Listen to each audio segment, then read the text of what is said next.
प्रत्याशा जी आप सुना दें ये 6 सूत्र। हाँ भैया। जय जिनेन्द्र सभी को। बोलिए उमा स्वामी महाराज की जय। रत्न शर्करा बालुका पंख धूम तमो महातमः प्रभा भूमयो घनाम्बु दोदः तासु त्रिंशत् पंचविंशति दस पंचदश दश त्रिपंचोनैक नरक सहस्राणि पंच चैव यथाक्रमम् नारका नित्या शुभतरलेशा परिणाम देह वेदना विक्रियाः परस्परोदीरित दुःखाः संकीर्तित दुःखाश्च प्राक् चतुर्थ्याः तेष्वेकत्री सप्तदश सप्तदश द्वाविंशति त्रयस्त्रिंशत् सागरो वमा शत्वानां परा स्थितिः। धन्यवाद। मीता जी आपने भी नाम लिया था शायद, आप भी एक बार दोहरा दें इसी को। जी, आचार्य उमा स्वामी महाराज की जय। रत्न शर्करा बालुका पंख धूम तमो महातमः प्रभा भूमयो घनाम्बु वातावकाश प्रतिष्ठाः सप्ता धोधः तासु त्रिंशत् पंचविंशति पंच दश दश त्रिपंचोनैक नरक्षत सहस्राणि पंच चैव यथाक्रमम् नारका नित्या शुक्तरलेश्या परिणाम देह वेदना विक्रियाः परस्परोदीरित दुःखाः संक्लिष्टा सुरोदीरित दुःखाश्च प्राक् चतुर्थ्याः तेष्वेक त्रिसप्तदश सप्तदश द्वाविंशति त्रयस्त्रिंशत् सागरोपमा सत्त्वानां परा स्थितिः। धन्यवाद। तो इन 6 सूत्रों में हमने 3 लोक जिसको हम अभी देख रहे हैं अपने स्क्रीन पे, तो इस 3 लोक में हमने देखा कि ये जो 14 राजू ऊंचा, 7 राजू गहरा और 7 राजू जिसकी विड्थ हम कहेंगे चौड़ाई अधिकतम है, ऐसा ये 3 लोक 343 घन राजू का जिसका हम कहें कि वॉल्यूम है, इस 3 लोक की हमने चर्चा आरंभ करी थी। और इस चर्चा में हमने देखा था कि अधोलोक में किस तरह से 7 पृथ्वियां हैं। बोलचाल की भाषा में हम अधिकतर कह देते हैं कि 7 नरक हैं, लेकिन सही बात यह होगी कि 7 पृथ्वियां हैं और उसमें बहुत सारे नारकियों के रहने के बिल हैं। वो बिल किस प्रकार के हैं, इंद्रक बिल, प्रकीर्णक बिल आदि, उसकी भी हमने चर्चा करी थी। उसके बाद हमने ये भी चर्चा करी थी कि किस प्रकार 84 लाख बिल हैं और सर्वाधिक बिल जो है पहली भूमि में है, फिर उसके बाद वह कम होते होते अंतिम भूमि में केवल 5 बिल रह जाते हैं। वहां तक हमने चर्चा करी थी। कलकल की भी बात करी थी। कलकल पृथ्वी यानी 7वीं पृथ्वी से नीचे का जो क्षेत्र है जहाँ पे सिर्फ निगोदिया जीव रहते हैं, उन सब की हमने चर्चा करी थी सविस्तार। और ये भी देखा था बहुत संक्षेप में कि किस प्रकार से नारकी जीव जो हैं उनके जीवन के कैसे दुख हैं, वो कैसे स्वयं तो कष्ट भोगते ही हैं, एक दूसरे को कष्ट भी देते हैं। और उसकी हमने कल्पना लगाने के लिए ये भी देखा था कि नारकी जीवों की उत्कृष्ट आयु किस प्रकार की होती है। तो हमने ये देखा था कि जैसे जैसे नीचे के नरकों में हम जाते हैं तो आयु भी बढ़ती जाती है और कष्ट भी बढ़ते जाते हैं, यानी जो सबसे निकृष्ट परिणाम वाले जीव हैं या सबसे अधिक पाप कर्म जिनके उदय में है, वो जीव नीचे के नरकों में जाते हैं और उतनी ही लंबी आयु भी होती है उनकी और उतने ही ज्यादा उनको कष्ट भी भोगने पड़ते हैं। हमने ये भी देखा था कि तीसरे नरक तक यानी चौथे नरक से पहले तक केवल नारकी जीव स्वतः आपस में लड़ते नहीं है, तो उनको अम्बावरीश जाति के जो देव हैं वो भी आपस में लड़वाते हैं और उनके भावों को और खराब करते जाते हैं। तो इस प्रकार से हमने चर्चा करी थी 3 लोकों में अधोलोक की। अब हम आज चर्चा जो करेंगे वो है मध्य लोक की चर्चा, यानी सिर्फ ये जो बीच का एक राजू चौड़ा भाग, एक राजू जिसकी विड्थ है, उस भाग की हम आज चर्चा करेंगे। और वो क्षेत्र हमारे लिए विशेष रुचि का है क्योंकि वहीं पर हम रहते हैं, हमारा निवास स्थान जो है वो मध्य लोक में ही है। तो अब ये जो मध्य लोक है 3 लोकों में, सो ये मध्य लोक इसका ये है कहाँ पर? तो एक तरह से हम जो है अधोलोक की जो पहली भूमि है रत्न प्रभा पृथ्वी, उसके तली पे ही रहते हैं। उसके ऊपर का जो 1000 योजन मोटा चित्रा भाग है, वहां से लेकर के उसके मूल से लेकर के फिर ऊपर 1,40,000 योजन तक जहां तक सुदर्शन मेरु है, सुदर्शन मेरु की ही ऊंचाई 1,40,000 योजन है। सो उतनी ही ऊंचाई वाला हमारा मध्य लोक है। और इसके सबसे मध्य में जो है जम्बू द्वीप है। और जम्बू द्वीप से शुरुआत करें तो लाइन से इसमें बहुत सारे द्वीप और समुद्र है, उसकी हम चर्चा करेंगे अभी सूत्रों के माध्यम से। तो हम देखें कि यहाँ पर जो है ये मध्य लोक जिसकी हम बात कर रहे हैं, यहाँ पर असंख्यात द्वीप और समुद्र हैं। सो और इसी स्थान में मनुष्यों के अतिरिक्त, मनुष्य तो रहते ही हैं, तिर्यंच भी रहते हैं, उसके अतिरिक्त ज्योतिष्क देवों का भी इस मध्यलोक में निवास है। यानी यहाँ पे मनुष्य भी रहते हैं, तिर्यंच भी रहते हैं और ज्योतिष्क देव भी इस क्षेत्र में या इस लोक में रहते हैं। तो ये हम अंदाजा लगाते हैं कि आज जो भी विस्तार हम करेंगे या आगे के सत्र में भी करेंगे वो केवल इस मध्य लोक का है, उसी की विशेष रूप से यहाँ पर चर्चा होगी। तो आइए हम अगले सूत्र पे चलते हैं। तो अगले सूत्र में आचार्यवर कहते हैं कि जम्बू द्वीप लवणोदादयः शुभ नामा नो द्वीप समुद्रः। जम्बू द्वीप लवणोदादयः शुभ नामा नो द्वीप समुद्रः। अब इसके मायने क्या हुए? तो इसका ये मायना हुआ कि जम्बू द्वीप आदि और फिर लवण समुद्र आदि दोनों को अलग अलग पढ़ रहे हैं, पढ़ ले अपन। सो आदय अंत में दिया है, उसको दोनों शब्दों के साथ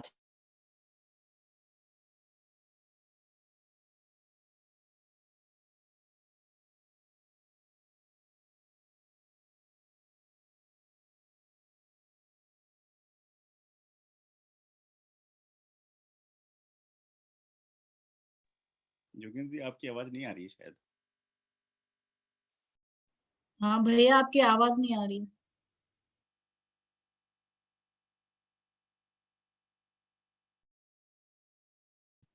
जय जिनेन्द्र, शायद मेरी आवाज बीच में कट गई होगी, नेटवर्क चला गया था। तो अपन इसी सूत्र पे फिर से चर्चा करते हैं कि अपन क्या बात कर रहे हैं कि जम्बू द्वीप और लवण समुद्र जैसे ही शुभ नाम वाले, अच्छे अच्छे नाम वाले असंख्यात द्वीप और समुद्र हैं। यानी कि मध्य लोक में क्या है, बहुत सारे द्वीप हैं और बहुत सारे समुद्र हैं। शुरुआत कहाँ से होती है? जम्बू द्वीप से। और उसी तरह से पहला समुद्र कौन सा है? सो लवण समुद्र है। तो ये इस सूत्र का अर्थ हो गया। आगे अपन इसकी और विस्तार में चर्चा करेंगे। दूसरा सूत्र कहता है कि द्विर्द्विर्विष्कंभा पूर्व पूर्व परिक्षेपिणो वलयाकृतयः। द्विर्द्विर्विष्कंभा पूर्व पूर्व परिक्षेपिणो वलयाकृतयः। इसके अब मायने क्या हुए, शब्दार्थ अपन देख लेते हैं। सो द्वि यानी दो दोगुने, दुगने दुगने, विष्कंभा, विष्कंभा का अर्थ हुआ विस्तार वाले, कि उतना उसका स्प्रेड है। सो पूर्व पूर्व पहले पहले से, किससे डबल, किससे दो गुने? पहले जिसकी बात हो चुकी कि इससे पहले जिस भी द्वीप की हमने बात कर ली उससे दो गुने विस्तार वाले अगले द्वीप हैं। और ये कैसे हैं? वलयाकृता, यानी कि they are like concentric circles, चूड़ी के समान आकार वाले, एक दूसरे को घेरे हुए। जैसे अपन कभी मान लो कोई बाल्टी का सेट या फिर मग आदि का सेट या बर्तनों का सेट लेते हैं तो अधिकतर अपन देखते हैं कि छोटा वाला बर्तन बड़े बर्तन के अंदर, वो बर्तन उससे बड़े बर्तन के अंदर, उसी तरह से एक दूसरे को घेरे हुए ये द्वीप और समुद्र हैं। और ये ऑल्टरनेट होते जाते हैं कि यानी एक द्वीप, उसके बाद एक समुद्र, फिर एक द्वीप, फिर समुद्र। इस तरह से ये मध्य लोक का लोक की रचना है। अब इसमें अपन चर्चा करें कि ये दो सूत्र तो अपन ने समझ लिए, तो अब इसमें विशेष रुचि का अपन एग्जाम्पल के तौर पे पहले तो ढाई द्वीप की ही बात कर लेते हैं। अपन ने ढाई द्वीप का बहुत बार बात सुनी है क्योंकि अपन वहीं पर रहते हैं। तो ये जो असंख्यात द्वीप समुद्र हैं उसमें से पहले ढाई द्वीप जो हैं वहीं पर मनुष्य रहते हैं, तो उनके अपन बात करके इसको समझ लेते हैं। तो सबसे पहले शुरुआत होती है जम्बू द्वीप से। तो ये जो बीच का क्षेत्र अपने को दिख रहा है ये हो गया जम्बू द्वीप। इसी के किसी भाग में, इस भाग में अपन रहते हैं, है ना। तो अब जम्बू द्वीप जो है वो 1 लाख योजन विस्तार वाला है। योजन की चर्चा अपन ने पिछली बार करी थी, तो यहाँ जो योजन लागू होगा वो होगा महायोजन, है ना, यानी जो 4000 मील का एक योजन होता है। तो ऐसे 4000 माइल्स का 1 लाख योजन ऐसा विस्तार है जम्बू द्वीप का। अब जम्बू द्वीप के बाद ये जो नीला भाग दिख रहा है ये हो गया लवण समुद्र। ये डायग्राम वैसे प्रोपोर्शनेट नहीं है, ये अपने को सिर्फ समझने के लिए कि ऑल्टरनेट हो रहा है। तो इसका अदरवाइज हम देखेंगे तो इसका विस्तार कितना है, इसका स्प्रेड कितना है, 2 लाख योजन, यानी 2 लाख योजन इस तरफ पूर्व की तरफ और 2 लाख योजन पश्चिम की तरफ। तो इस तरह से ये हो गया लवण समुद्र। फिर उसके बाद इसको घेर करके, लवण समुद्र को घेर करके फिर आता है घातकी खंड या धातकी खंड द्वीप, जो कि आपने को आचार्यवर ने क्या बताया कि 2 गुना होगा इससे पहले का जो भी था, जो भी थी रचना, यानी लवण समुद्र हो गया 2 लाख योजन विस्तार वाला एक साइड में, तो घातकी खंड द्वीप का विस्तार कितना होगा, 4 लाख योजन। यानी इस फ्लैंक की बात करें अपन पूर्व के तरफ की या फिर पश्चिम के तरफ के फ्लैंक की, तो दोनों तरफ विस्तार कितना है, 4 लाख योजन। और फिर इसके बाद वापस एक समुद्र आएगा। सो ये घातकी खंड द्वीप को घेरे हुए कालोदधी समुद्र है। सो ये कालोदधी समुद्र जो है इसका विस्तार है 8 लाख योजन, चाहे इधर गिनो या इधर गिनो। और फिर इसके बाद जो है पुष्करवर द्वीप है, तीसरा जो दिखता है अपने को। सो ये पुष्करवर द्वीप जो है इससे दूना होगा, डबल होगा। सो यहाँ पे हमने देखा कि ये समुद्र, लवण समुद्र जो है कालोदधी समुद्र, वो 8 लाख योजन है। सो पुष्करवर द्वीप जो है वो होगा 16 लाख योजन चौड़ा, 16 लाख योजन उसका स्प्रेड है, 16 लाख योजन। सो इस तरह से इनका विस्तार है। लेकिन विशेष एक बात ध्यान रखने का कि पुष्करवर द्वीप जो है उसका आधा ही भाग जो है वहां तक मनुष्य जा सकते हैं। उसके ठीक बीचों बीच जो है, यहाँ पर अपने को दिख रही होगी हल्की सी लाइन। सो ठीक बीचों बीच पुष्करवर द्वीप के एक मानुषोत्तर पर्वत है जो उसको 2 पार्ट्स में डिवाइड करता है। मनुष्य जो हैं वो सिर्फ उस आधे भाग तक जा सकते हैं, यानी मानुषोत्तर पर्वत को अपन क्रॉस नहीं कर सकते। जो रिद्धिधारी मुनिराज भी हैं, चाहे अपन उसको विद्याधर मनुष्य आदि की भी बात करें, वो भी उस मानुषोत्तर पर्वत के पार नहीं जा सकते। मनुष्य लोगों का यहीं तक उनकी रीच है। तो इसको अपन कहते हैं ढाई द्वीप। तो ढाई द्वीप में क्या क्या आ गया, जम्बू द्वीप, लवण समुद्र, घातकी खंड द्वीप, फिर कालोदधी समुद्र, और फिर पुष्करवर द्वीप का आधा भाग जिसको अपन पुष्करार्ध बोल देते हैं क्योंकि आधा है वो। सो वहां तक अपनी रीच है। इसको मिला करके ढाई द्वीप हो गया। और इन सब का यदि अपन स्प्रेड गिनेंगे तो ये 45 लाख योजन, 45 लाख योजन, इतना क्षेत्र बन जाता है पुष्करार्ध द्वीप तक। पूरा यहाँ से यहाँ तक का डायमीटर अपन देखेंगे तो सो इतना ही अपना रीच है, मनुष्य यहीं तक जा सकते हैं।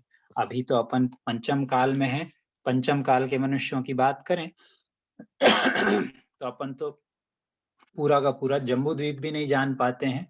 लेकिन मान लो अपन चतुर्थ काल में होते और अपन कोई मुनि होते जिनके पास रिद्धि है, या मान लो अपन विद्याधर होते जिनके पास विशेष विद्याएं हैं, तो अपन कथनचित पुष्करार्ध द्वीप तक जा सकते थे, उसके बाहर नहीं जा सकते। सो ये हो गई ढाई द्वीप का अपना विस्तार। और इसी तरह से फिर आगे और रचना होती है। उसमें एक और द्वीप अपने को विशेष रूप से पता है, तो वो है नंदीश्वर द्वीप। तो नंदीश्वर द्वीप हो जाता है, ऐसे ही ऑल्टरनेट करते रहेंगे तो इसके बाद एक समुद्र फिर एक द्वीप, ऐसे 8th नंबर का जो द्वीप आता है उसका नाम है नंदीश्वर द्वीप। उसकी भी चर्चा अपन कभी करेंगे। और अंतिम जो है वो हो गया स्वयंभू द्वीप और स्वयंभू समुद्र। वहां पे जाकर के मध्यलोक का विस्तार समाप्त हो जाता है। सो ये हो गया स्प्रेड अपना मध्यलोक का। और उसमें विशेष रूप से अपन ने ढाई द्वीप की बात करें। अब अगले सूत्र पे चलते हैं। अगले सूत्र में आचार्यवर कह रहे हैं तन्मध्ये मेरु वृत्तो योजन शत सहस्र विष्कंभो जम्बूद्वीपः। तन्मध्ये मेरु वृत्तो योजन शत सहस्र विष्कंभो जम्बूद्वीपः। अब इसके शब्दार्थ अपन लगा लेते हैं पहले कि तन मध्य यानी उन सब, उनमें किनमें कि जिन समुद्र और द्वीपों की अपन ने बात करी। सो उन समुद्र और द्वीपों के मध्य में यानी बीच में, नाभि की तरह, जैसे अपने शरीर के बीच में अपनी नाभि होती है, उसकी तरह वृत्त यानी वृत्ताकार, थाली के आकार जैसी थाली होती है, या जैसा सूर्य होता है अपने को वो एक आकार भी पता है, तो उसी तरह थाली या सूर्य के जैसा गोल, योजन शत सहस्रो, सो 100,000 योजन यानी 1,00,000 योजन विस्तार का विष्कंभ व्यास वाला यानी डायमीटर वाला जम्बू द्वीप है। यानी कि उन सारे द्वीप समुद्रों के बीचों बीच, सो सेंटर जो है मध्यलोक का वो जम्बू द्वीप है। और ये जम्बू द्वीप जो है बिल्कुल थाली की तरह या सूर्य की तरह गोल है, और उसका विस्तार 1,00,000 योजन है। और इसके ठीक बीचों बीच में जो है मेरु पर्वत है। अब इसके बाद एक आध सूत्र अपन और कर लेते हैं, उसके बाद थोड़ा सा अपन इसको डायग्राम के माध्यम से समझेंगे। अब आगे कहते हैं आचार्यवर अगले सूत्र में, भरत हेमवत हरि विदेह रम्यक हिरण्यवतैरावत वर्षा क्षेत्राणि। भरत हेमवत हरि विदेह रम्यक हिरण्यवत ऐरावत वर्षा क्षेत्राणि, यानी कि उस भर जम्बू द्वीप में, अभी अपन चर्चा कर रहे हैं जम्बू द्वीप की, यानी अपन बाहर से शुरुआत करी कि पूरा विस्तार अपन ने देख लिया, अब अपन थोड़ा फोकस करते जा रहे हैं उसको। तो अपन जम्बू द्वीप की चर्चा आ गए। अब उस जम्बू द्वीप में कहते हैं कि उस जम्बू द्वीप में भरत, ये सारे नाम है, भरत, हेमवत, हरि, विदेह, रम्यक, हिरण्यवत और ऐरावत, ये 7 क्षेत्र हैं। ये 7 क्षेत्र हैं। तो जम्बू द्वीप के कितने क्षेत्र हैं? 7 क्षेत्र हैं। अब ये सारे नाम अपन ध्यान में रखें, आगे इसको समझेंगे। तो कैसी रचना है, अब इसमें अपन देखें यहाँ पे, तो ये आप सबको नहीं भी आ रहा हो, थोड़ा जूम करके भी देख सकते हैं अपने स्क्रीन पे। सो इसमें सबसे नीचे का अपन दक्षिण की तरफ भाग देखें तो ये है हमारा भरत क्षेत्र। तो भरत क्षेत्र से हम लोग शुरुआत करते हैं। भरत क्षेत्र हमारे विशेष रुचि का है क्योंकि अपन लोग यहीं पे रहते हैं। सो अपन सोचो कितना विस्तार से चले आ रहे हैं कि पहले तो हमने चर्चा करी कि ये मध्यलोक है। मध्यलोक इतना बड़ा विस्तार वाला एक, और उसमें भी त्रस नाड़ी जो है एक राजू विस्तार वाली है। उसमें भी फिर हमने कहा कि असंख्यात द्वीप समुद्र हैं। फिर उसमें भी और हमने फोकस किया तो कहा कि 2.5 द्वीप है जिसमें मनुष्य रहते हैं। अब उसमें भी विशेष अपन ने बात करी जम्बू द्वीप। सो वो जम्बू द्वीप जो है ये बीच वाला सर्कल है। अब ये जम्बू द्वीप जो है 10वें सूत्र में आचार्यवर ने हमको बताया कि इसके 7 क्षेत्र हैं, 7 पार्ट्स आर देयर। 7 पार्ट्स कौन कौन से हो गए? सो भरत क्षेत्र, फिर उसके बाद हेमवत क्षेत्र, फिर उसके बाद हरि क्षेत्र, विदेह क्षेत्र का अपन ने बहुत बार चर्चा करी। विदेह की विशेष अपने को जानकारी कई बार अपन सुन चुके हैं, अपन फिर से करेंगे। तो ये बीच का जो है विदेह क्षेत्र हो गया। फिर उसके बाद ऊपर की तरफ, उत्तर की तरफ चले अपन। सो विदेह के बाद रम्य क्षेत्र, हिरण्यवत क्षेत्र, और सबसे आखिर में ऐरावत क्षेत्र। अब इसमें सबसे ज्यादा बार अपन ने नाम सुनने होंगे 3 क्षेत्रों के, भरत, ऐरावत और विदेह क्षेत्र। इनका भी विशेष कारण है। कारण ऐसा बनता है कि भरत और ऐरावत क्षेत्र जो है यहीं पे काल परिवर्तन होता है, उसकी चर्चा बाद में आएगी। लेकिन विशेषतः क्यों इनका वर्णन आता है? क्योंकि यहाँ पे काल परिवर्तन की व्यवस्था है। और फिर बात आती है विदेह क्षेत्र की। विदेह क्षेत्र भी इसलिए विशेष है क्योंकि यहाँ पे सदैव चतुर्थ काल जैसी स्थिति बनी रहती है, यानी कि इस क्षेत्र से ये जो बीच वाला भाग दिख रहा है, जहाँ अधिकतर हरे रंग के अपने को दिख रहे हैं पार्ट्स, तो यहाँ पर से सदैव चतुर्थ काल जैसी स्थिति रहती है, यानी यहाँ पर से मोक्ष जाना संभव है। अभी भी यहाँ से कोई न कोई जीव होंगे जो कि केवली हैं, क्योंकि विद्यमान 20 तीर्थंकर तो रहते ही हैं, सो विदेश क्षेत्र में कोई न कोई एक तीर्थंकर होंगे और अन्य केवली भी वहां पर होना संभव है।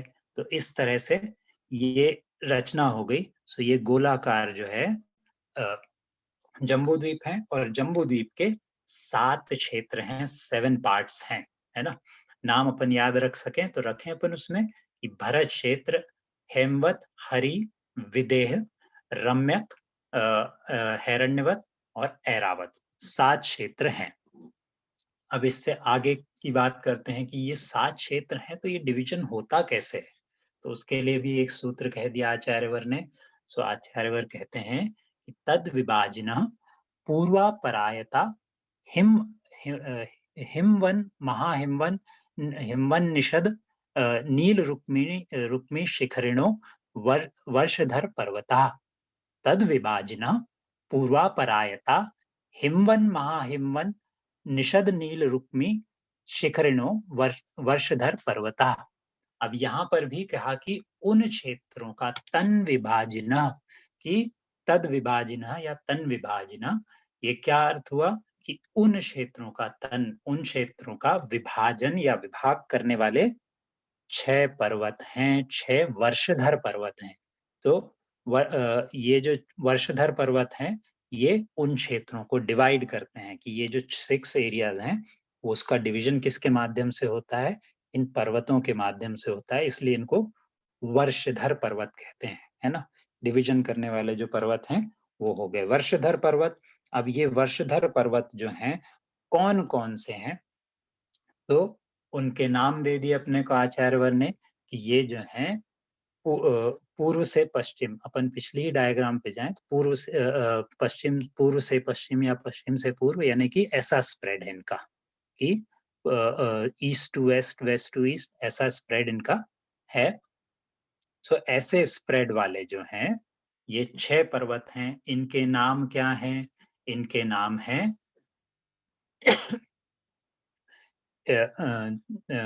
हिमवान, महाहिमवन, निषद, नील, रुक्मी और शिखरी। ये 6 वर्षधर पर्वत हैं। फिर से एक बार नाम सुने अपन, हिमवन, महाहिमवन, निषद, नील, रुक्मी और शिखरी। ये 6 पर्वत जो हैं इस एरिया को पूरा डिवाइड करते हैं।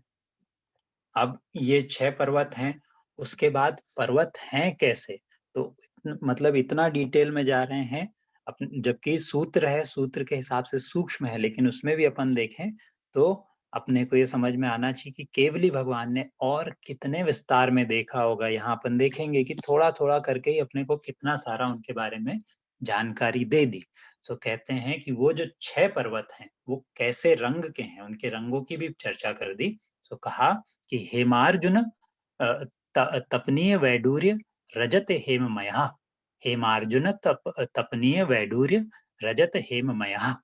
तो ये 6 पर्वतों के लाइन से उनके वर्ण किया, उनके कलर की यहाँ पे बात कर दी है। अब ये कैसी बात करी, तो अपन इसको ब्रेक करते हैं सूत्र को थोड़ा थोड़ा। तो पहले हेम, हेम शब्द का अर्थ होता है स्वर्ण या सोना, गोल्ड। अर्जुन, अर्जुन यानी चांदी। फिर उसके बाद तपनीय, तपनीय किसको कहा कि जो गरम सोना होता है, तप्त स्वर्ण जो होता है उसके समान। फिर उसके बाद वैडूर्य मणि, वैडूर्य मणि का रंग होता है नीला, बिल्कुल जैसे मान लो कि अपन मोर का रंग होता है ना, मोर के कंठ का रंग, वैसा नीला।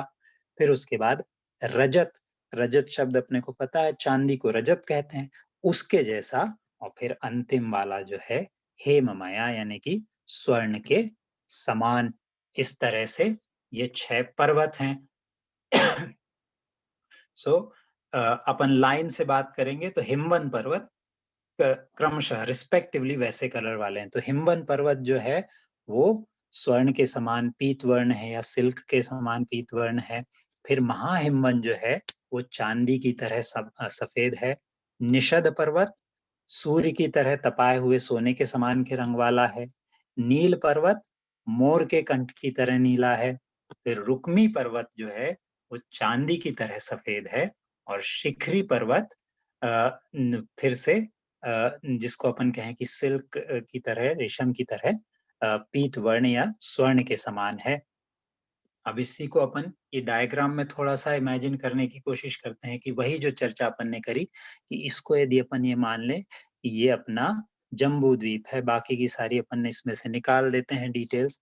तो ये जम्बू द्वीप है, इसके बाहर में जो लवण समुद्र है। अब इसमें अपन देखें तो ये सबसे नीचे का हो गया अपना भरत क्षेत्र। पहले तो अपन 6 पर्वत देख लेते हैं। तो सबसे पहले हिमवान पर्वत, वो सोने के समान रंग वाला।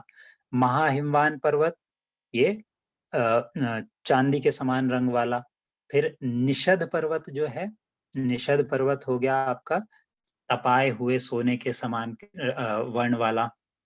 और फिर नील पर्वत जो है, नील पर्वत जो है जैसा उसका नाम है वैसे ही मोर के कंठ के समान रंग है उसका, नीला। फिर रुक्मी पर्वत जो है वो फिर से किसके जैसा, चांदी के समान रंग वाला। और शिखरिण पर्वत जो है वो सोने की समान आभा लिए हुए है। तो इसमें इन 6 पर्वतों के कारण अपन देखेंगे तो इसके कारण क्या होता है, 7 डिवीजन बन जाते हैं आप भरत क्षेत्र के। अब भरत क्षेत्र जम्बू द्वीप के ये 7 क्षेत्र कौन से हो गए, सबसे नीचे या साउथ की तरफ अपन देखें तो भरत क्षेत्र, फिर हेमवत क्षेत्र, फिर हरि क्षेत्र, विदेह क्षेत्र, रम्यक और ऐरावत क्षेत्र। यानी उत्तर की तरफ ऐरावत क्षेत्र है और दक्षिण की तरफ भरत क्षेत्र है। और अपन यदि थोड़ा ध्यान से और देखेंगे तो बीच बीच में हर क्षेत्र में हमको ये कुछ नीला नीला सा दिख रहा है। ये नीला नीला क्या है, ये उस क्षेत्र की, हर उस क्षेत्र की विशेष नदियां हैं, बड़ी बड़ी नदियां हैं। हर क्षेत्र में ऐसी 2-2 नदियां हैं। इसका भी आगे वर्णन आएगा। और बीच में हम ये जो देख रहे हैं स्ट्रक्चर, ये जो है हाथी दांत की तरह दिख रहे हैं अपने को, तो यही इनका नाम है। ये है गजदंत, गजदंत पर्वत। और यहाँ पर जो है उत्तर कुरु और देव कुरु नाम की ये जो 2 भोग भूमियां हैं। बाकी विदेश क्षेत्र की भी अपन बाद में चर्चा करेंगे। और सबसे बीच में जो है, मध्यलोक के सबसे बीच में जो है सुमेरु पर्वत है। सो ये स्ट्रक्चर हो गया।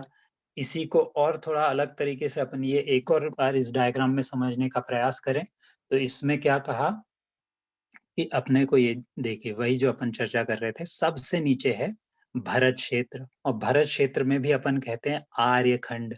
तो उस हिसाब से अपन चर्चा करें तो भरत क्षेत्र जो है उसके 6 खंड हैं, 6 पार्ट्स हैं, है ना। इन सबसे साउथ का, इसमें ये ध्यान देना कि जो अपन यहाँ पे भी गोल दिखाया है जम्बू द्वीप है, लेकिन ये डायग्राम भी टू प्रपोर्शन नहीं है। उसमें फोकस अपने को भरत और ऐरावत पे दिखा है क्योंकि अधिकतर अपन उनकी ही चर्चा करते हैं, लेकिन टू द प्रपोर्शन नहीं है। भरत क्षेत्र और ऐरावत क्षेत्र बहुत छोटा एरिया है, बाद में अपनी उसकी भी चर्चा आएगी कि कितना पार्ट है ये टोटल जम्बू द्वीप का। तो भरत क्षेत्र के अपन देखेंगे तो 6 पार्ट्स हो जाते हैं। तो 3 तो मलेच्छ खंड हैं जो कि विजयार्थ पर्वत के नॉर्थ साइड में है, उत्तर में है। और विजयार्थ के दक्षिण में अपन देखें तो 2 मलेच्छ खंड हैं। और ये बीच वाला यहाँ पे अपन रहते हैं, ये हो गया आर्यखंड। सो कथनचित जितनी भूमि आज अपन जानते हैं वो सिर्फ आर्यखंड का हिस्सा है। उसके बियॉन्ड तो अपने को पता भी नहीं है कि इस मध्यलोक में और क्या क्या है, वो शायद ही हम एक्सप्लोर कर पाए हैं। सो ये यहाँ से भी समझ सकते हैं। इसी में अपन देख रहे हैं कि ये अलग अलग प्रकार के अपने वर्षधर पर्वत भी हैं, हिमवन, निषद आदि। ये हिमवान, महाहिमवान पर्वत, निषद, रुक्मी आदि, ये सब पर्वत भी दिख रहे हैं। और फिर 7 क्षेत्र बने हुए दिख रहे हैं। अच्छा, जम्बू द्वीप को जम्बू द्वीप क्यों कहते हैं, ये भी अपन एक विशेष जान लें। क्योंकि इस जम्बू द्वीप के उत्तर कुरु जो है क्षेत्र, ये वाला पार्ट, यहाँ पर एक जम्बू वृक्ष है, ये जम्बू वृक्ष जो है वो पृथ्वी का एक है और ये सदा सर्वदा से है। तो वो एक तरह से पहचान है कि हाँ भैया जिस द्वीप के सेंटर में ये जम्बू का वृक्ष है, वो जम्बू द्वीप है। तो इसके कारण इस वृक्ष के कारण अपने द्वीप का नाम पड़ा है जम्बू द्वीप। ठीक, तो ये अपन ने थोड़ा सा समझने का प्रयास किया। और ये बीचों बीच जो दिख रहा है अपने को, ये सुदर्शन मेरु है। अब आगे अपन बढ़ते हैं, तो आगे बात करते हैं कि इन पर्वतों का आकार कैसा है। इन पर्वतों के लिए कहते हैं आचार्य, मणि विचित्र पार्श्वा उपरि मूले च तुल्य विस्तारः।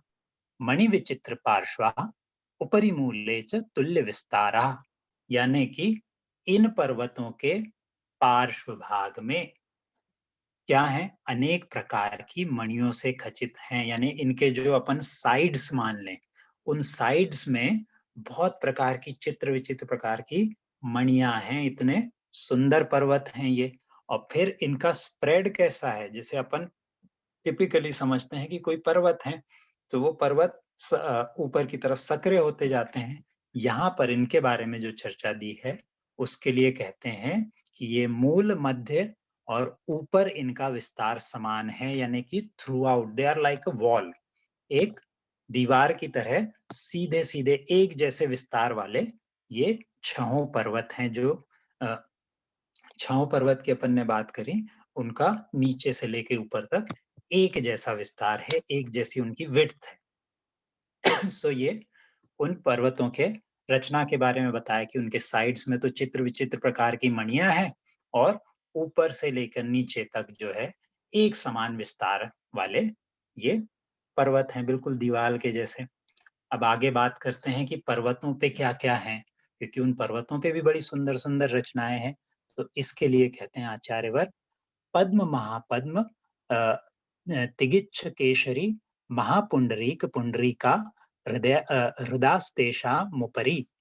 पद्म महापद्म तिगिच्छ केशरी महापुंडरीक पुंडरीका हृदास्तेषामुपरि। अब इसका अर्थ क्या हुआ, तो फिर जहां पर बहुत सारे नाम आ गए वहां पे उसको अलग अलग करके देख लें अपन। तो ये सारे नाम हैं। क्या कहते हैं कि पद्म, महापद्म, तिगिंछ, एक एक शब्द अलग अलग करके देखें, तिगिंछ, केशरी, महापुंडरीक, पुंडरीक और रुदा सरोवर। ये क्या है, ये 6 नाम के सरोवर हैं, एक तरह से इनको अपन बोल रहे हैं लेक, झील हैं ये। क्रमशः हैं, यानी कि क्या कहा कि पद्म महापद्म तिगिच्छ केसरी महापुंडरीक और पुंडरीक नाम के तालाब, लेक हैं मान लो। ये लाइन से हिमवान, महाहिमवान, निषद, नील, रुक्मी और महापुंडरी, शिखरी, इन पर्वतों पर ये सारे हृद या फिर तालाब हैं।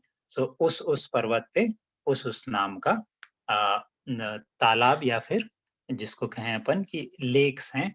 तो ये बड़े बड़े सरोवर हैं। ये तो मान लो कि अपन एक तरह से समुद्र जैसा ही इनका विस्तार है। आगे उसके विस्तार की भी बात करते हैं कि ये कितने बड़े बड़े हैं। तो उनके विस्तार की अपन बात सुने कि ये जो पर्वत हैं उसके टॉप पे अपन विचार करें तो उसके ऊपर में क्या है, जो ये मोटे मोटे पर्वत हैं तो उसके ऊपर में ये तालाब या फिर झील हैं, सरोवर हैं। ये कैसे हैं, अब ये कहते हैं आचार्य कि प्रथमो योजन सहस्रा यामस्त दद्धर्त विष्कंभो हृदः। प्रथमो योजन सहस्राया मस्त दद्धर्त विष्कंभो हृदः, यानी कि पहले योजन 1000, योजन सहस्रा 1000 योजन, आयाम पूर्व से लेके पश्चिम, कि उनका स्प्रेड कैसा है पूर्व से पश्चिम। जैसे पर्वत हैं कि अपन अपने पूर्व से पश्चिम की तरफ मान लें उनका स्प्रेड ऐसा फ्लैट, तो उसी तरह से ये सरोवर या झीलें हैं। उस तरह के विस्तार वाली और उससे आधी उससे आधी विड्थ वाली, है ना, यानी कि इनका लेंथ अपन मान लें तो कितनी है, 1,00,000 योजन महायोजन हो गई, और इनकी विड्थ कितनी हो गई, 500 महायोजन। उत्तर से दक्षिण की तरफ 500 महायोजन चौड़ा हो गया, और पूर्व से पश्चिम की तरफ 1,000 योजन लंबा, यानी इतना इनका स्प्रेड है। तो डायमेंशन दे दिया आपने को कि 1,000 योजन बाय 500 योजन, इतने बड़े बड़े ये तालाब हैं। और फिर 10 योजनावगाह, 10 योजनावगाह यानी कि ये कितने योजन गहराई वाले हैं। पद्म सरोवर जो है 10 महायोजन गहरा है। ये जो 15वें और 16वें सूत्र में बात हो रही है, ये सिर्फ पहले सरोवर की, पहले झील की बात हो रही है, जिसमें कहा कि वो कितना गहरा है। क्या डायमेंशंस हैं उसके, तो 1,000 by 500 by 10, इतना उसका डायमेंशंस है कि 10 योजन तो गहरा है वो, अवगाहना उसकी 10 योजन है, और बाकी लंबाई और चौड़ाई उसकी जो है 1,000 योजन और 500 योजन। इतना बड़ा ये पहले पद्म सरोवर की गहराई है। प्रथमों की बात करी, पहला कौन सा है, पद्म सरोवर। अब आगे वाले का क्या हुआ, अपन आचार्यवर को वो प्रश्न पूछते हैं, तो वो आगे बताते हैं कि तन्मध्ये योजनम पुष्करम। पहले तो उसी का सॉरी, अभी आगे की बात नहीं हो रही, उसी की बात हो रही है, पद्म सरोवर की ही, कि तन्मध्ये योजनम पुष्करम।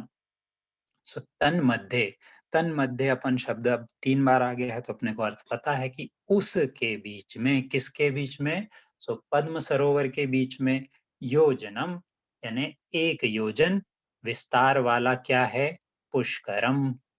ऐसे विस्तार वाला, 1 योजन विस्तार वाला कमल है, यानी कि उस पद्म नाम की हृदय या पद्म नाम के तालाब या झील में 1 योजन लंबा चौड़ा कमल है। अब ये कमल है, तो ये कमल कैसा है, इतना बड़ा कमल तो हमने कभी देखने नहीं मिला, लेकिन कहते हैं कि ये कमल जो है ये वनस्पति का एक नहीं है, it is not a vegetation, ये है पृथ्वी का एक, है ना, पृथ्वी का बना हुआ है। और ये जो कमल के आकार की रचना है, उसके बीच में 2 कोस की कर्णिका है, और उस कर्णिका के चारों ओर 1-1 कोस की पंखुड़ियां हैं। जैसा कमल होता है, अपन उसको विचार करें कि उसके सेंटर में गोल पार्ट होगा, और बाकी उसकी पंखुड़ियां निकली हुई हैं, उसकी पेटल्स निकली हुई हैं। तो ये जो पद्म सरोवर पे कमल है, उसकी पेटल्स कैसी कैसी हैं, 1-1 कोस की उसकी पेटल्स हैं, पंखुड़ियां हैं। इस तरह का तो वो सरोवर के अंदर कमल है। अब इसके अलावा, ये तो बिल्कुल बीचों बीच है उस सरोवर के, पद्म सरोवर के, इसके अलावा और भी इससे आधे स्प्रेड वाले हजारों या फिर लाख से अधिक, मेरे विचार से, यदि मुझे संख्या सही से याद है, तो ऐसे और भी बहुत सारे कमल उस पद्म सरोवर में हैं। अब ये जो पृथ्वी का एक कमल होते हैं, अब इसमें क्या होता है, तो इस पृथ्वी का एक कमल में देवों का निवास होता है। तो उसकी चर्चा फिर कभी और फिर अपन थोड़ा विस्तार से करते हैं। अभी के लिए अपन आगे बढ़ते हैं। अगले सूत्र पे पहुंचते हैं। तो अगले सूत्र में आचार्यवर ने कहा कि तद द्विगुणा द्विगुणा हृदा पुष्कराणि च, तद द्विगुणा द्विगुणा हृदा पुष्कराणि च, यानी कि यानी कि पद्म सरोवर और उसमें जो कमल की रचना बता दी, उससे, उसके मुकाबले द्विगुणा द्विगुणा, उससे दूने दूने करते जाओ, क्या है, आगे के सरोवर और पुष्कराणि च, सरोवर और कमल। यानी मतलब क्या हो गया कि पद्म सरोवर जो है, पद्म हृद जो है, उसका जो डायमेंशन बताया 1,000 गुणा 500, और उसमें 1 योजन 1 योजन विस्तार वाला जो है आपको कमल बताया।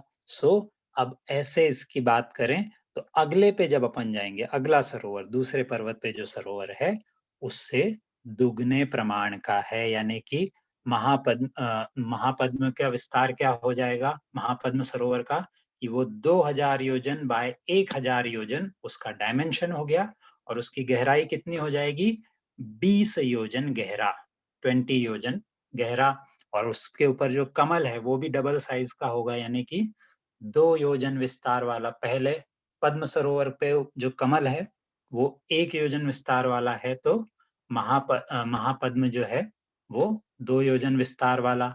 और फिर इससे अपन आगे बढ़ेंगे, तीसरा सरोवर है तिगिंच। तो तिगिंच में और डबल कर लो, 4000 योजन बाय 2000 योजन और 40 योजन उसकी गहराई। और जो कमल है वो 4 योजन विस्तार वाला है। अब ये जो है तिगिंच तक तो ये बढ़ गया इसका डायमेंशन, है ना।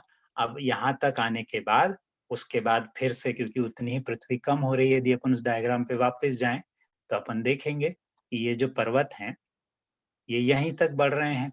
अब इसके बाद जो है फिर से कम होते जाएगा। सो तिगिंच के बाद से क्या होगा, ये वापस कम हो जाएगा, यानी आगे वाला जो है सरोवर वो फिर से 2000 बाय 1000 और 20 योजन गहरा। और आखिर में जाके जैसा पद्म सरोवर था वैसा अंतिम सरोवर भी उसी के जैसे विस्तार वाला होगा।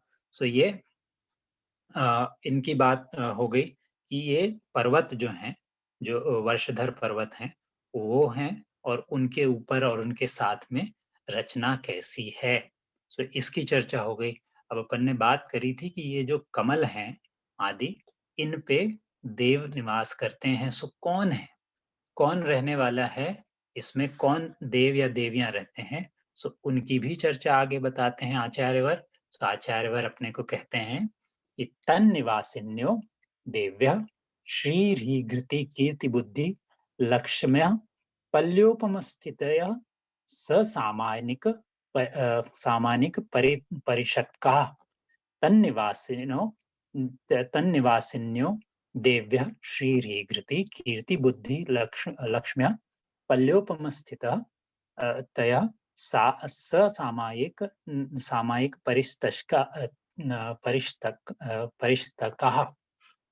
सो इसका अर्थ क्या हुआ कि तन निवासिनो, तन क्या कि पहले वाले सूत्र से यहाँ पे ले आओ वो शब्द कि वो जो कमल हैं उसमें निवास करते हैं। उसमें कौन निवास करते हैं, सो उसमें निवास करती हैं देवियां।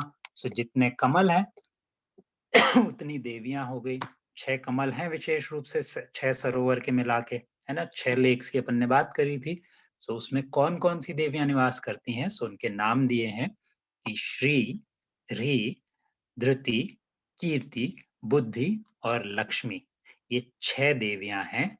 ये 6 देवियां उन कमलों में बने हुए महलों में निवास करती हैं। कमलों में उसकी जो कर्णिकाएं हैं वहां पे महल बने हुए हैं।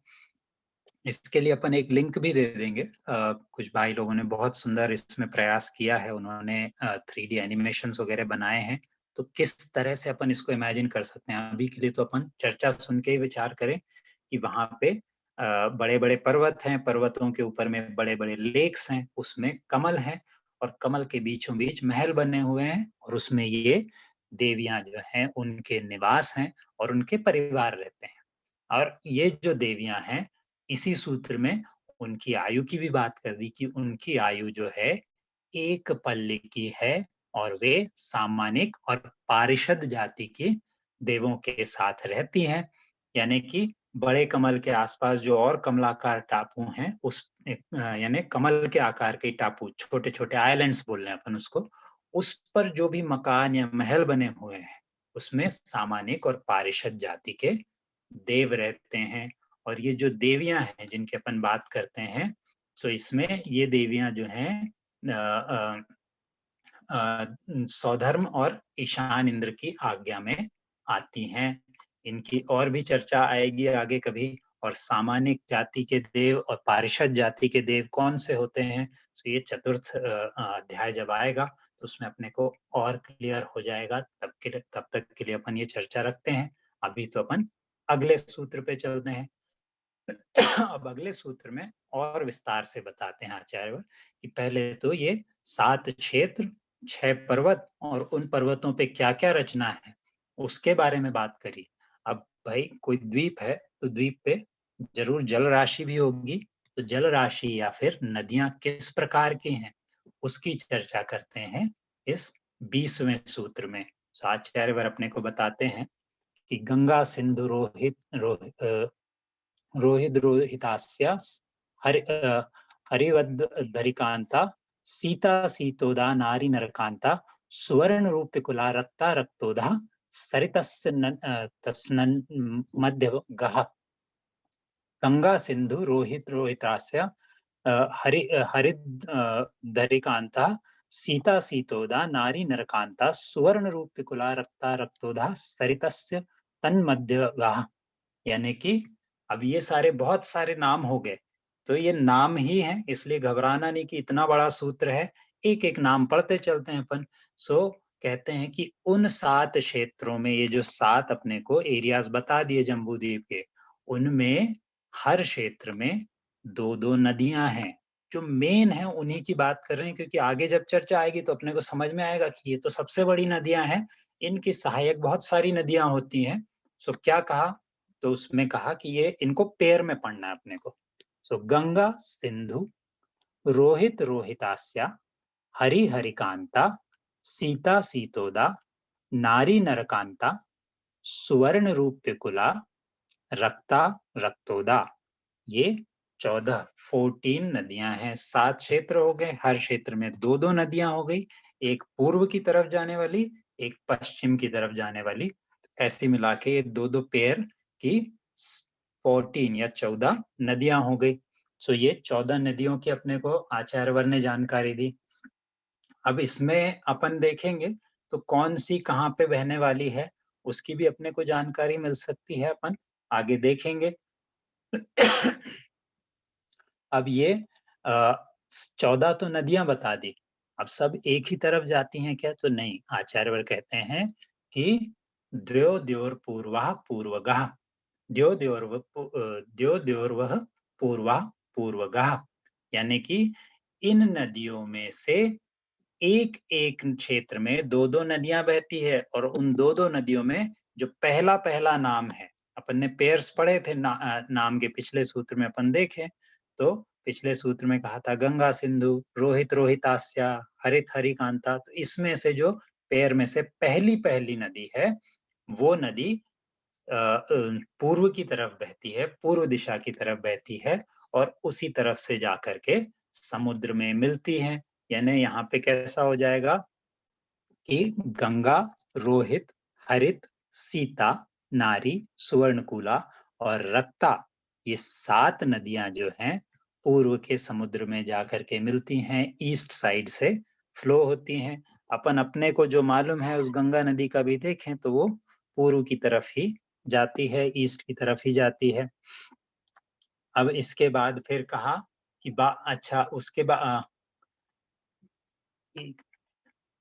एक सूत्र शायद बीच में छूट गया, लेकिन उसमें आचार्यवर कह रहे हैं शेषास्त्व परगः, शेषास्त्व परगः, यानी कि बाकी बची हुई। ये इस सूत्र में तो कह दिया 21वें सूत्र में कि ये सारी पूर्व में जाती हैं, तो अब इसके अलावा जो बची हुई दूसरी नदियां हैं उस पेयर की, वो जाती हैं पश्चिम की तरफ टुवर्ड्स द वेस्ट, और उधर की तरफ से जाकर के वो समुद्र में मिल जाती हैं। यानी कि क्या होगा कि जो सिंधु रोहितास्या हरिकांता सीतोदा नारिकांता रूपकुला और रक्तोदा नदियां जो हैं वो पश्चिम दिशा के समुद्र में जाकर के वेस्ट साइड के समुद्र में जाकर के मिल जाती हैं। सो इस तरह से अपने को आचार्यवर ने यहाँ तक बताया। अब उसके बाद क्या कहते हैं उसके बाद आचार्यवर चर्चा करते हैं कि चतुर्दश नदी सहस्र परिवृत्ता गंगा सिंधवाद्यो नद्यः। अब ये जो है अपन ने बात करी थी कि ये तो मुख्य नदियां हैं केवल। अब इसके मुख्य नदियां हैं मतलब क्या हुआ कि इसके सहायक और भी नदियां होंगी। सो अब इसके सहायक नदियां हैं तो उसका क्या मायने हो गए, कितनी है वो नदियां, तो वो भी यहाँ बता दिया कि चतुर्दश नदी सहस्र परिवृत्ता गंगा सिंधुआद्यो नदियाः। यानी गंगा और सिंधु की 14 14 नदी सहस्त्र परिवृत्ता, यानी 14,000 14,000 इसकी जिसको कहें अपन ट्रिब्यूटरीज हैं। ट्रिब्यूटरीज अपन समझते हैं कि जो छोटी नदियां आके बड़ी नदियों में मिलती हैं। सो ये गंगा और सिंधु नदियां जो है वो 14,000 उनकी परिवार नदियां या फिर ट्रिब्यूटरीज हैं जिनसे वो घिरी हुई हैं। अब जैसे जैसे अपन आगे बढ़ेंगे तो अगले क्षेत्र की नदियां जो हैं रोहित और रोहितास्या, उसमें दुगना कर लो, उससे डबल, यानी 28,000 उसकी सहायक नदियां या फिर ट्रिब्यूटरीज हैं, परिवार नदियां हैं। सो 28,000। फिर हरित और हरिकांता की परिवार नदियां उससे भी डबल, 56,000 56,000 ईच। फिर उसके बाद सीता सीतोदा की परिवार नदियां 1,12,000 हैं। और उसके बाद जो है अगले क्षेत्र में फिर वापस से ऑर्डर रिवर्स होगा कि फिर वो 56,000 फिर उसके बाद 28,000 और लास्ट में जाकर के ऐरावत क्षेत्र में जो है वहां की जो नदियां हैं उनमें 14,000 ट्रिब्यूटरीज उनकी हो जाएंगी। तो इस तरह से ये बात करी। अब यहाँ ही अपन उसको देखने का प्रयास करें। सो अपने को ये जो दिख रही हैं ये नदी है गंगा नदी, इसकी बात करें अपन। फिर इधर जाती हुई ये है सिंधु नदी। फिर वैसे ही ये हर क्षेत्र में अपन देखें दो दो नदियां, एक पूर्व की तरफ जाती हुई एक पश्चिम की तरफ जाती हुई, रोहित रोहितास्या। फिर उसके बाद हरिकांता। फिर सीता सीतोदा नदियां जो हैं विदेश क्षेत्र में है। फिर नारी नरकांता नदियां। फिर उसके बाद रूप्यकुला नदी आदि हो गई। और फिर आखिर में जाके रक्तोदा नदियां हो गई। इस तरह से ये दो दो नदियां हर क्षेत्र में हैं, यानी जम्बू द्वीप के 7 क्षेत्रों में हर किसी में मुख्य दो दो नदियां हैं। ये सारी अपने को चर्चा यहाँ पर आचार्यवर ने बता दी। तो यहाँ तक तो आकर के अपना जम्बू द्वीप का विशेष जो वर्णन है कि इसका ज्योग्राफी कैसी है उसका वर्णन अपने को दे दिया। अब इससे आगे जो है आचार्य गुरुवर जो हैं वो बात करते हैं कि बाद में वहां पर काल व्यवस्था आदि कैसी है, क्योंकि अपने को ये भी एक विशेष रुचि का विषय आता है कि काल व्यवस्था कैसी। अपन कहते हैं कि 6 काल होते हैं, तो फिर अच्छा उसमें क्या क्या होता है, मनुष्यों की आयु आदि कैसी होती है, तो वो सारी भी चर्चा आगे आती है। तो आज के लिए अपन सिर्फ यहाँ तक की कि ये क्षेत्रों का विस्तार आदि कैसा है, यहाँ तक की चर्चा करके आज अपन विराम लेंगे। अगले बार अपन तृतीय अध्याय के बाकी बचे भाग को कंप्लीट कर लेंगे और पॉसिबल हुआ तो अपन चतुर्थ अध्याय आरंभ करेंगे। सो आज के लिए यहीं पे अपन विराम लेते हैं। अगले बार से एक और विशेष अपन बता दें कि बहुत सारा अपन जैसे यहाँ पे डिटेल्स काफी सारी आ जाती हैं जब अपन सूत्र जी पढ़ते हैं। तो सूत्र पढ़ने के अलावा कभी कभी वो भारी भी हो जाता है, तो अपन साथ ही साथ एक प्रथमानुयोग की कथा भी आरंभ करेंगे। तो प्रथमानुयोग में अपन आरंभ करेंगे जिसको अपन जैन महाभारत बोल सकते हैं। अपन पांडु पुराण की शुरुआत करेंगे कि पांडव मुनि जो थे उनमें जो 3 मोक्ष गए, 2 सर्वार्थ सिद्धि गए, और उनके समकालीन और महापुरुषों की क्या कथा है उसकी भी अपन चर्चा करेंगे। तो आधा अपन ऐसा प्रयास करेंगे कि आधा या थोड़ा अधिक समय अपन सूत्र जी को देंगे और बाकी तो कथानक है। कथा तो अपन थोड़ी जल्दी भी कर सकते हैं। सो अपन पांडव पुराण की चर्चा भी करेंगे। हो सकता है अपन 5-10 मिनट एक्स्ट्रा ले लें अगली बार से, तो अपन उस तैयारी से आए, लेकिन उसमें शायद थोड़ी रुचि भी बनी रहेगी कि अपन सूत्र भी करेंगे और एक कथानक पांडव पुराण भी अपन शुरू करेंगे। तो आज के लिए यहीं पे अपन विराम लेते हैं। बोलिए महावीर भगवान की जय। कोई प्रश्न हो तो अपन वो कर लेते हैं।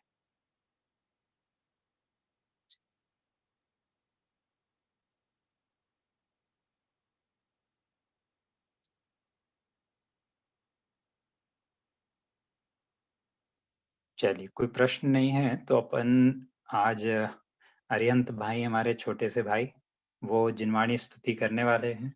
तो अरिहंत भाई यदि हमको जिनवाणी स्तुति सुनाए।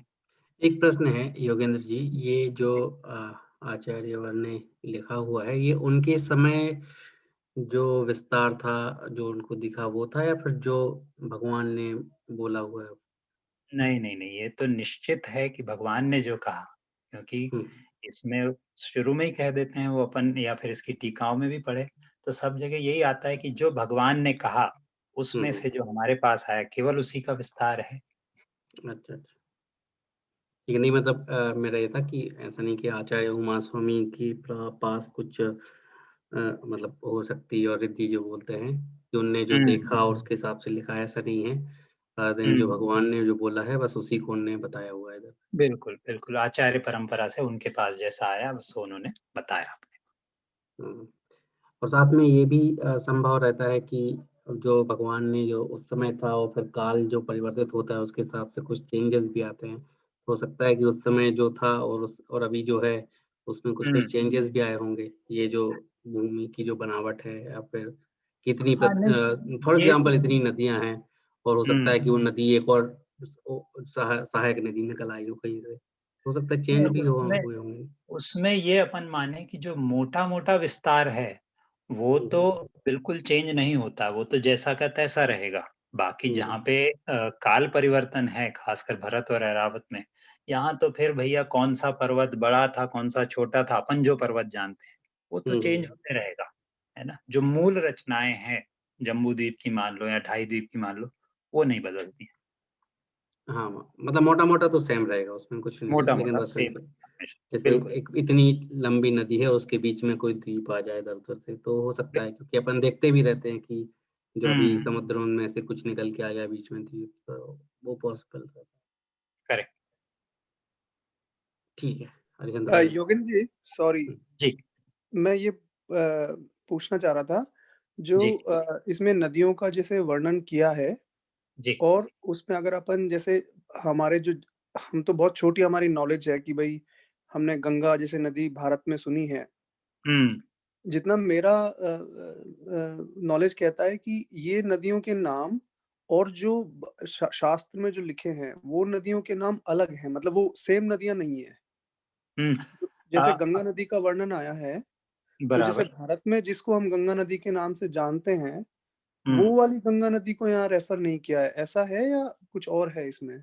अ, अपनी इतनी स्टडी नहीं है राहुल जी, लेकिन मेरा भी समझ यही कहती है, क्योंकि जैसा विस्तार बताया है, जैसे जहाँ यहाँ पे जो गंगा नदी का उद्गम बताया है, उस स्थान की यदि अपन डिटेल्स पढ़ें, तो उस लेक का एक्सपांशन जो है, उसका जो डायमेंशन है, इज़ मच बिगर देन जहाँ से अब आज की गंगा की उद्गम मानते हैं, गंगोत्री से। तो काफ़ी संभव है अपन शायद किसी आचार्य से पूछे तो ये क्लैरिफ़ाई हो जाएगा अपने को कि ये नदियाँ अलग हैं, जो शास्त्र में अपन पढ़ रहे हैं और जो आज अपने को देखने में आती हैं।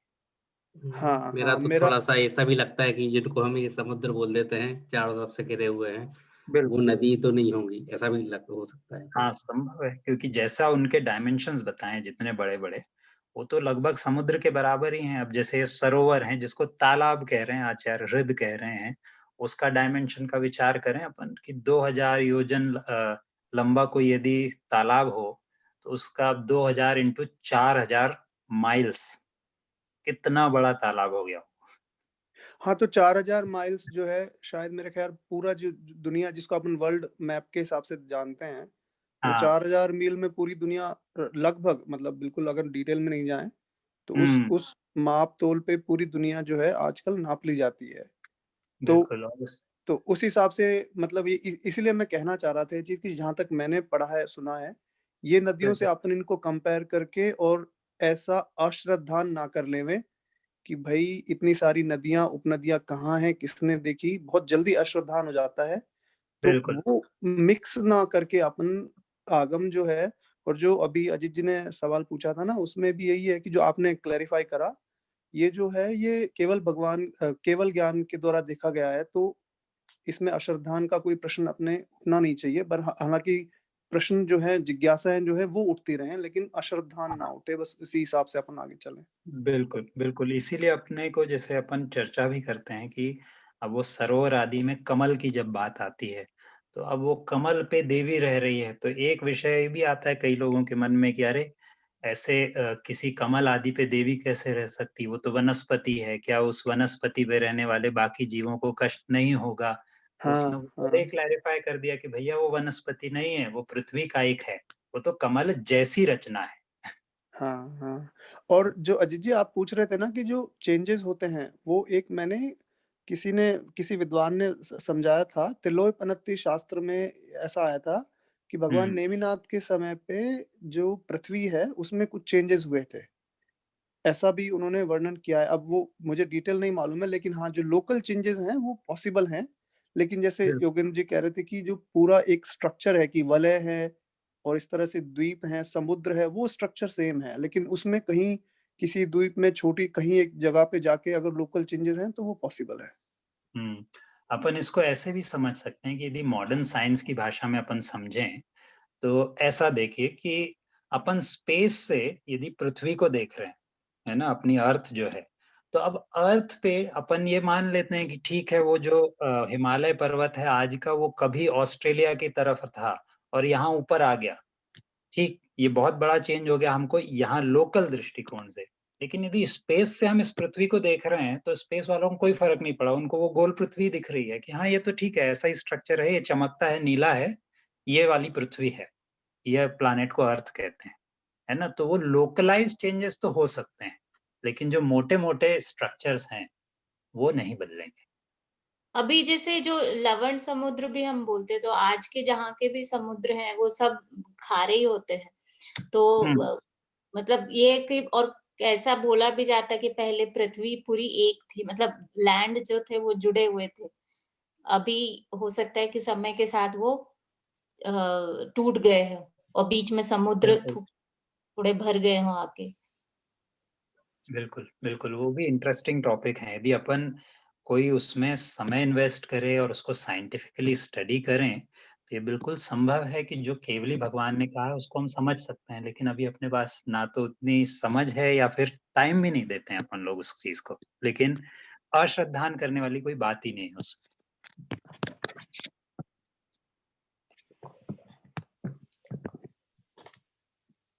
चलिए, तो आज के लिए अपन फिर जिनवाणी स्तुति करके आज विराम लेते हैं। अगली बार फिर चर्चा आगे बढ़ाएंगे और अपन पांडव पुराण भी आरंभ करेंगे अगली बार।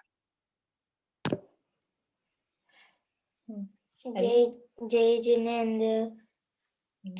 बोलो जिनवाणी माता। जिनवाणी माता दर्शन की बलिहार्य, जिनवाणी माता दर्शन की बलिहार्य। प्रथम देव अरिहंतम नाम गंधर जी को जाओ रे, कुंद कुंद आचार्य मारे तिनको शीश नवाओ रे। जिनवाणी माता दर्शन की बलिहार्य, यून लाख 84 माही घोर महादुख पायो। ऐसी महिमा सुनकर माता शरण तुम्हारी आयो रे। जिनवाणी माता दर्शन की बलिहार्य, जाने था को शरणो लीनो अष्ट कर्ण क्षय कीनो। जन्म मरण मिटा के माता मोक्ष महापद दीनो रे। जिनवाणी माता दर्शन की बलिहार्य, तारे श्रावक अर्ज करत है, हे जिनवाणी माता।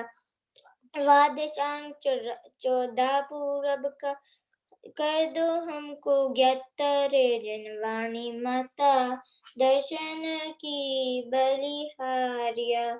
श्री जिनवाणी माता की जय। जय जिनेन्द्र सभी को। जय अरिहंत। जय जिनेन्द्र जय सभी जिनेन्द्र। जय जिनेन्द्र। जय जिनेन्द्र। जय जय।